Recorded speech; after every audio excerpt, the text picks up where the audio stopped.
Are you comfortable with asking people, first and foremost, to get your needs met?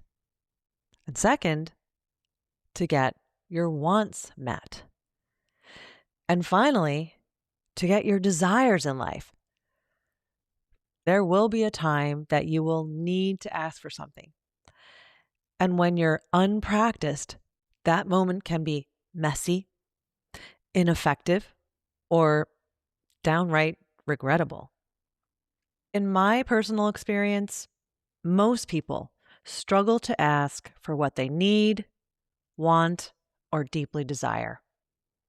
People who don't ask for what they need typically think they don't want to make waves, they don't want to inconvenience people, or they don't want to come across as weak. And when we don't ask for what we need or want or desire, opportunities get left on the table. Relationships go undernourished, and we miss out on the great life that's out there for us.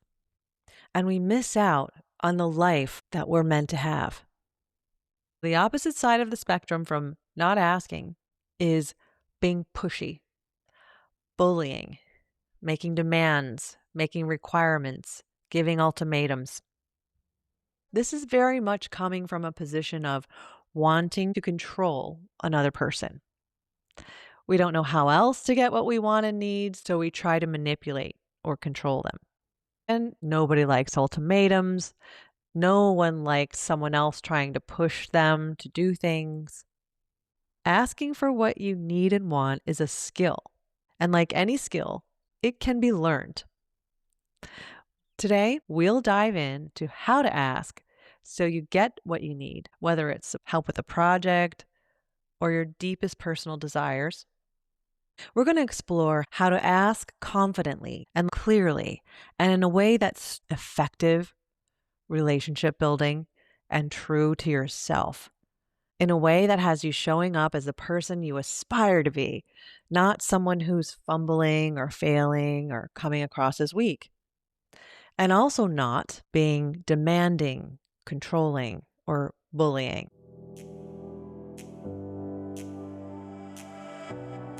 This is Lucy Gable, integrative leadership coach and trainer, author, speaker, and your host. Welcome to Leadership, Life, Health, and Happiness.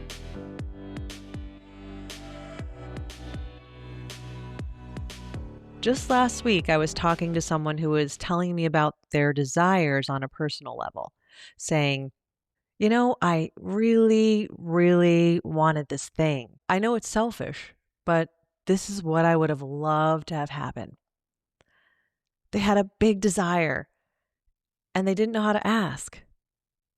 To top it off, they thought it was selfish. I stopped them right there and I said, wait a minute. You're calling your desires selfish? Do you really think that's true? A lot of you listening might agree with them. You might think all personal desires are selfish. And I'd have to respond that even though personal desires are self-oriented, that doesn't make them selfish. I mean, think of it this way. Human progress is built on unreasonable desires. A desire to make something different from what's been made before, to create something better, to make life easier, to do something that's super fun, or to make something happen that's part of your passion or your dreams. And in doing so, you're not just making life better for yourself, you're often making life better for others, either directly or indirectly. A desire for yourself could also be a desire for others. It could be your passion or your life's mission to improve life for others. But in doing so, you also need to know how to ask for what you need. Because we humans don't work in a vacuum. We can't get big things done by ourselves. We have to know how to ask for the help. And I'm not just talking about projects or inventions or work. I'm also talking about relationships and understanding each other, giving and receiving love. All of that requires communicating your desires. your wants, and your needs. The more sharing about who you are, your dreams, your passions, what you like and don't like, the better your relationships will be. First, I want to tell you it's not your fault if you don't know how to ask to get your needs met. Most of us never had great role models for it, not at home and not at work. Maybe you've watched people ask in ways that make you cringe, being pushy and aggressive or manipulative. Or maybe you've watched people never ask for what they need, wearing self-sacrifice like it's a badge of honor. Those memories stick. They shape our expectations for how well we'll come across when we're asking for something. And it's hard to imagine anything different if we've never seen it done well. Are you like the person I mentioned earlier who thought asking for what you really want is selfish? Or do you think asking for something you need, want, or desire is a weakness? Maybe from what I've said already, you've started to realize it's not, because none of us can do everything by ourselves. And that's a fact. We need others to survive and thrive. And those of us who have good skills at asking, well, those are the true leaders. Those are the people you'll find directing large group of others like it's no big deal at all. Regardless if you're in a leadership role or not, knowing how to ask for things is going to make your life better. And believe it or not, it'll make other people's lives better too. There's a spectrum of skill when it comes to asking for what you need, want, and desire. And in this case, both ends of the asking spectrum are not great. They're just extremes. But there's a middle ground where asking is not an extreme at all. It becomes a part of how you live, how you grow, how you help others grow, and how you have good relationships. So let's talk about the two ends of the asking spectrum, and then I'll give you the middle ground that actually works.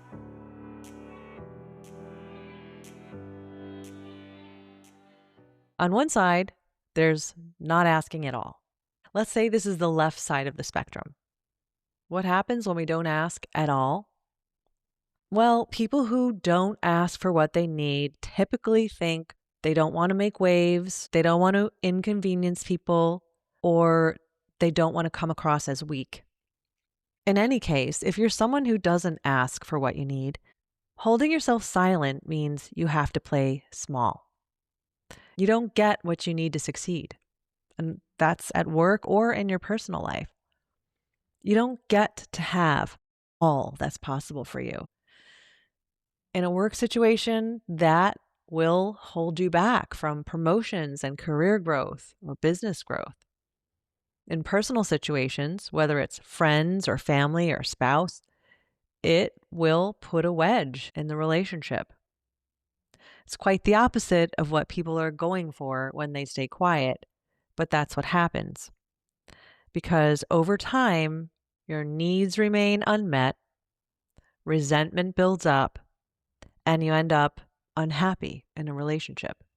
It can lead to you pulling away from the person. It can cause you to leave the relationship. And that's unfair to the other person because you never asked.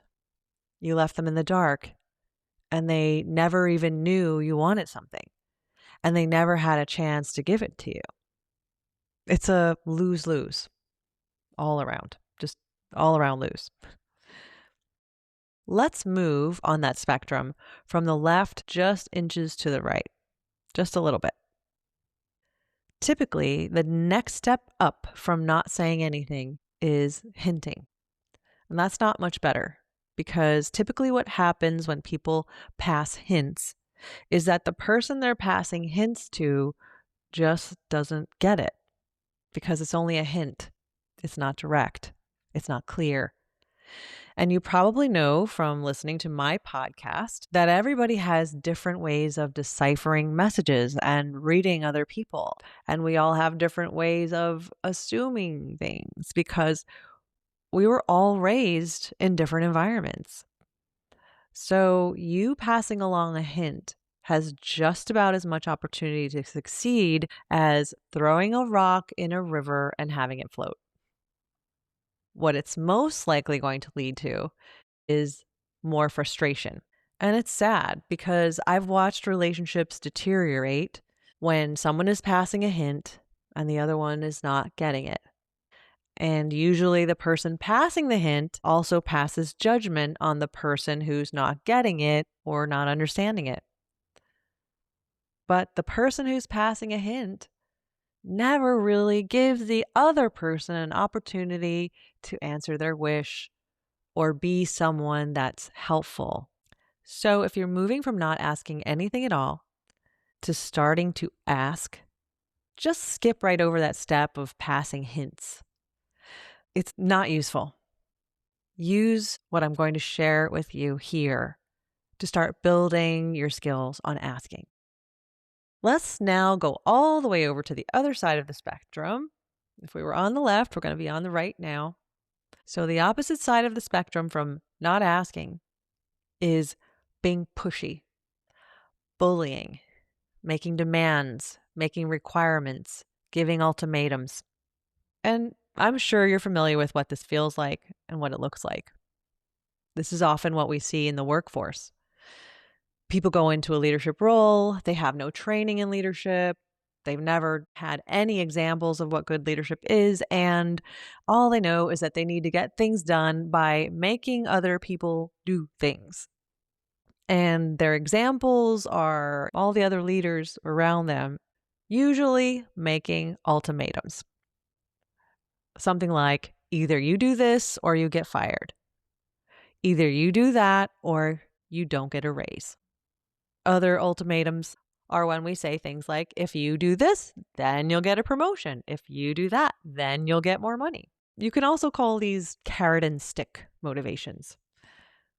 And of course, this is very much coming from a position of wanting to control another person. We don't know how else to get what we want and need, so we try to manipulate or control them. This inevitably puts a wedge into relationships. And yes, at work, we have human relationships. And as a leader, you have a relationship with everyone that you're leading. So we are talking about relationships here as well. And we're talking about one person needing to exert control because they don't know how else to motivate people to move in the right direction. Unfortunately, this is the most common kind of leadership today. It was the most common kind of leadership 100 years ago, 1,000 years ago. Don't get me started. And it's also a common way we see people asking for things out there in personal relationships. Not great, right? Nobody likes to be manipulated. Nobody likes ultimatums. No one likes someone else trying to push them to do things. So let's talk about something else. Something that you can feel comfortable doing. Something where you can ask for what you want and need, and at the same time, create good relationships and also leave people with the impression of you that you want them to have and avoids the controlling aspect.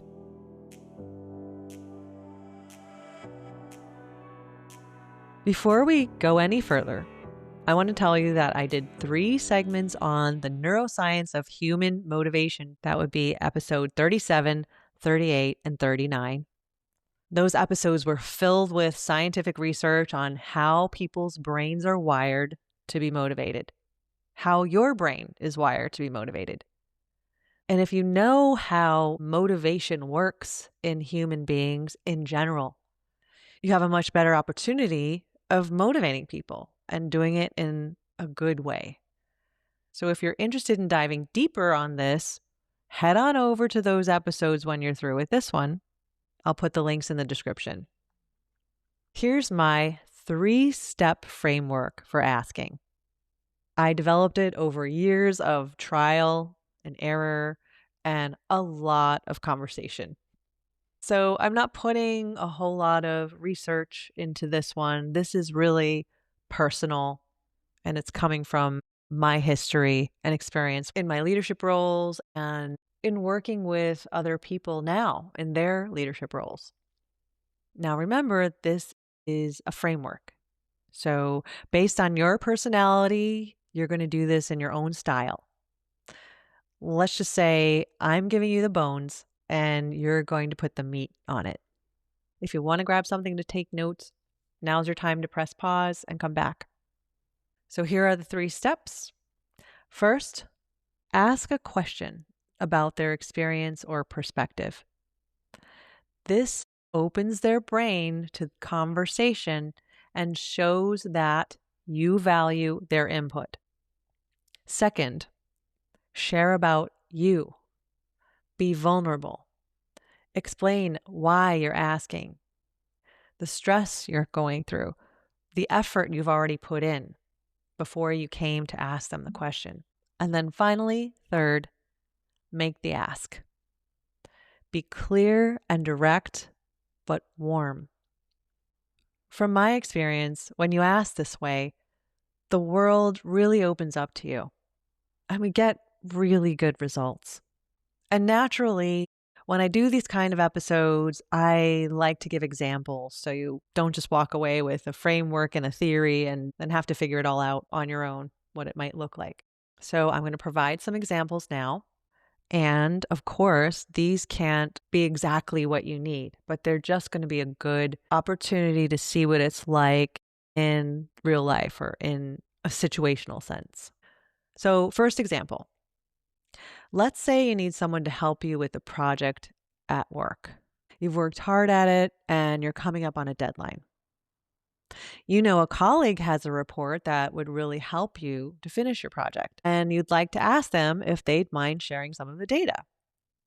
So you start with step 1, the question to them, like, how'd you do on that report you handed in the other day? And let's say that their answer was, it went great. The boss loved it. And then you go to step 2, which is sharing about yourself. You might say, I've been working on my own numbers over here, and there are a few that I just can't find. I'm coming up on a deadline, and I'm wondering if you found these specific numbers that I'm looking for. Now I'm stepping out of the role playing here, and I'm going to say you could share a little more with them, even by telling them what you've done already, the roadblocks you've had, and where you looked. And then finally, make the ask. Be clear and direct. You could just simply say, do you mind sharing some of the data? And it's possible that your colleague did a lot of work to find those numbers, and they don't want to give them to you just like that. But when you tell them where you looked and what you've done so far, at the very least, they'll be able to tell you where else you can look to actually find what you need. Or they might just go ahead and say, yeah, use my report. No problem. Either way, you got the help that you needed. Let's do an example on the personal side. Let's say maybe you and your spouse used to split the dinner duties. But your spouse got a new job and you took over all the work for dinner because they were too stressed. But you also have a job and you're also exhausted by the end of the day. And you would really, really like to have them start helping you with dinner again. Part 1 is a question. A question you could start out with would be, how are you doing with your new job? Do you feel like things have calmed down? Based on their answer, you're going to know what to say next. But the key here when asking someone a question is to truly listen to the answer. Truly show that you care. If there's any conversation that needs to happen first, go with it.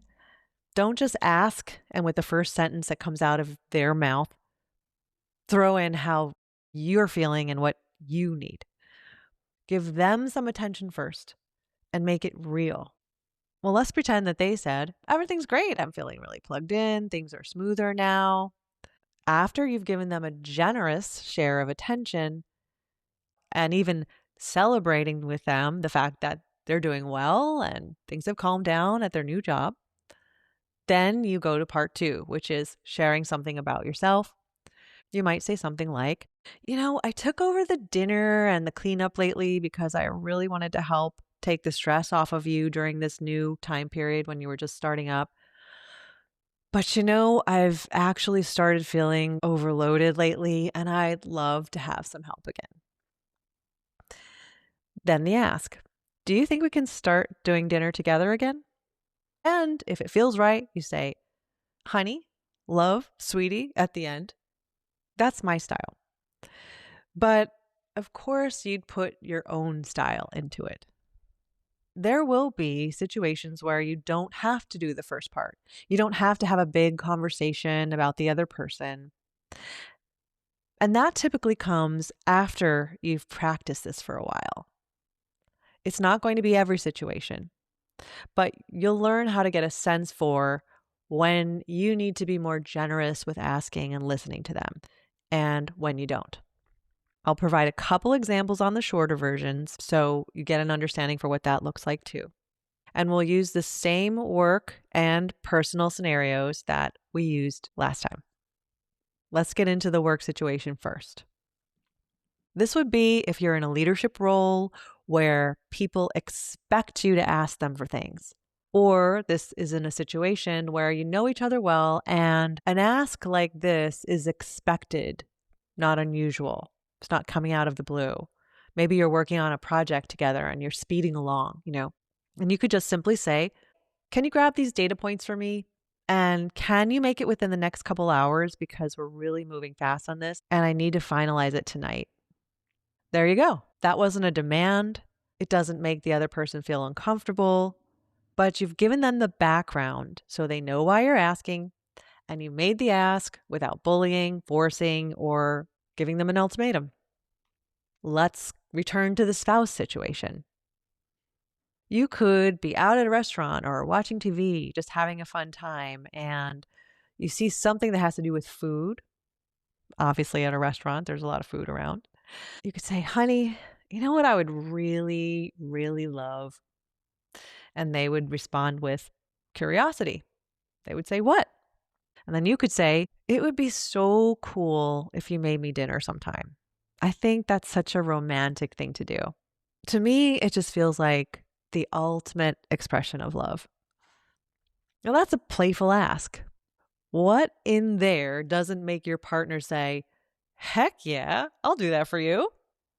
Right? Because a true partner, someone who truly loves you, wants you to get that romance. They want you to feel loved. So I eliminated the first step in that ask, but that's kind of a fun, playful situation where I'm just jumping right into asking for something for myself, still putting some of my vulnerability out there and sharing about me. So there are 4 examples. Obviously, they don't cover every situation, but you have an idea of what it looks like. See if you can try this structure on your next ask, whether it's at work, at home, or somewhere else. And see how it allows you to step into a higher level of leadership, self-advocacy, and relationship building. And remember, taking care of yourself is as important as taking care of others. Sometimes that means asking for support with healthy food, asking for that dinner help, that dinner prep, that grocery shopping so that you all can eat healthy. Sometimes it means asking for support with other things around the house so that you can get to the gym or get out for your run. Sometimes it means asking that person to come with you. And other times it means asking for something so you can have time to rest or recharge. I want to provide you with a little vote of confidence that you can do this. Let me know if you use this technique. I love hearing your stories. You can comment or join my email list at lucygable.com/leadership so we can connect directly. Otherwise, if you like this episode, click like, subscribe if you want more like this, and make sure to share it with someone who could use it right now. This is Lucy Gable. I'll talk to you next time.